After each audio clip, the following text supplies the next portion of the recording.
Hello, friends. I'm Jonathan Pishner with Apex Counseling, and today I wanted to talk about a psychological concept of mistaken goals, and specifically in people's professional lives.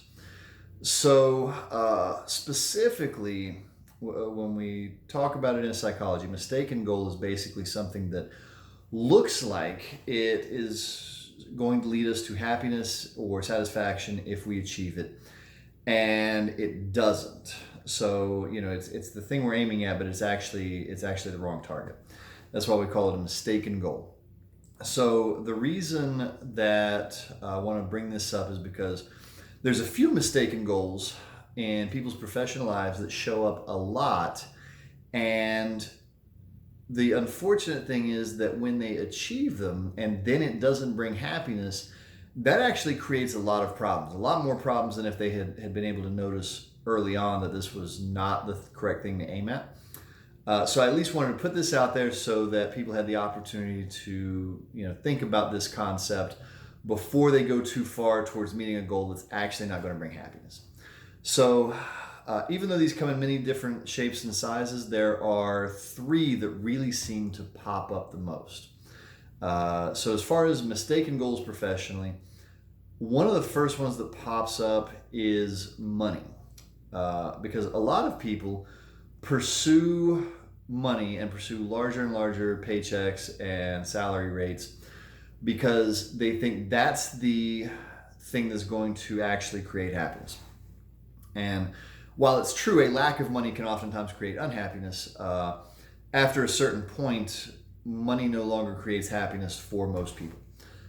So that's one of the things that's really important to kind of know is, as far as money goes, does continuing to acquire greater and greater money lead to happiness, or is this a mistaken goal? And here in a minute, we'll talk about like how to identify mistaken goals. So the second one has a tendency to be different types of prestige. So taking jobs that are kind of like, in some way look good. So I don't know, like in my field, working for a big agency, many people find that less prestigious than working in a private practice. Many people find that less prestigious than being, a director of a program or writing a book or, those kind of things. In other fields, it looks different. I'm sure in the corporate world, of course, CEO is kind of like the top of prestige in the corporate world. Your own field will have different ones. So chasing prestige oftentimes ends up being a mistaken goal for people. That's not to say prestige can't make some people happy. It just has a tendency to be a mistaken goal for a lot of people. And the third one is pursuing different types of certifications, pieces of paper, degrees, those kind of things. Many people in law school or in medical school believe that receiving that MD or that Doctor of Jurisprudence degree is going to make them happy.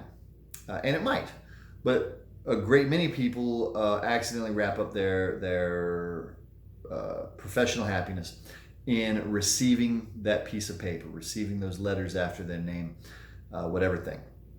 So here's how this works. A lot of people will have a mistaken goal, and then when they get there, they meet their goal, and then they find out their happiness level does not change at all. And unfortunately, what this creates a sense of hopelessness because they just spent, some of these things are like, how long does medical school take? That's what, high school plus 4 years undergrad plus, 4 years medical school and then residency and internship. I don't know the procedure, but that's like a lot of years. Let's just assume, that's a flat 20-ish year process. Well, you just devoted 20 years, or if you just count the college, that's what, 8? If you just devoted 8 years to the process, then didn't get the happiness you were chasing, well, what happens then? Most people end up feeling hopeless. They feel depressed. If it hits you real hard, you might even start turning to drugs, alcohol, those kind of things, or who knows what. So that's why mistaken goals actually become a little dangerous to people's psychology. You spend so long chasing a thing that you thought the prize was, oh man, I get this and I'm going to be happy. You don't get that, and then it really, really hurts people. Most of us accidentally adopt our mistaken goal from a script somebody else gave us. A lot of times we adopt this script from our parents, or from stuff we learned in school, or from somebody we look up to. A lot of times we don't make it up in our own head. We kind of see something somebody else is doing, and then we make up from there, oh, that's how you get happiness. And oftentimes this is incorrect. So that's kind of how a mistaken goal gets formed. Usually you got it from somebody else and just didn't realize it came from somebody else that had nothing to do with your own happiness. Happily, there is a way to avoid this. There is a way to correct course in the middle. I wouldn't call it easy, but it is a little simple since there's really only two things. So one of the first things you can do to be valuable to yourself, if you think you could be doing this, or maybe even if somebody you know could be doing this, asking a lot of questions of yourself can be really valuable. So circling back to our top three: money, prestige, and a degree or certification or whatever. Sometimes those actually do make people happy, but to know whether or not that's going to happen, you got to ask yourself a lot of questions. Like, if we take money really does legitimately make some people happy. I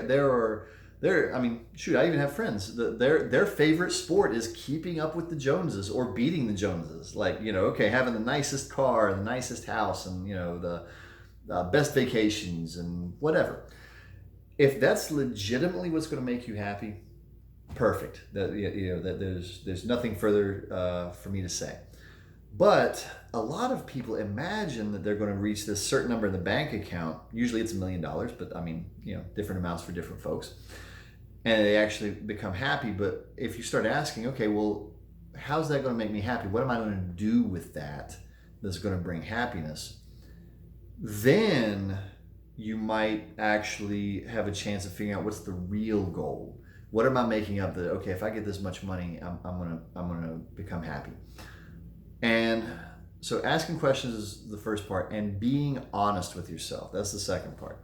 So just to take an example of a couple of friends I have, money doesn't actually create their happiness, but they buy their happiness with money because the level of money they have, it allows them to do the two things that really do make them happy, which is work whenever they want and take as many vacations as they want.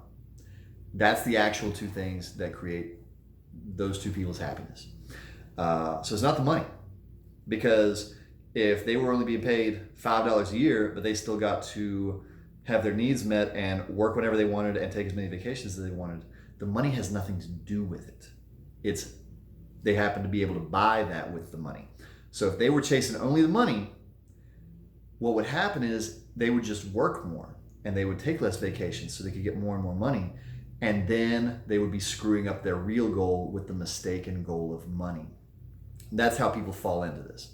So asking questions of yourself is really important. Same thing with the prestige. Okay, fine, you want to be a CEO of a company.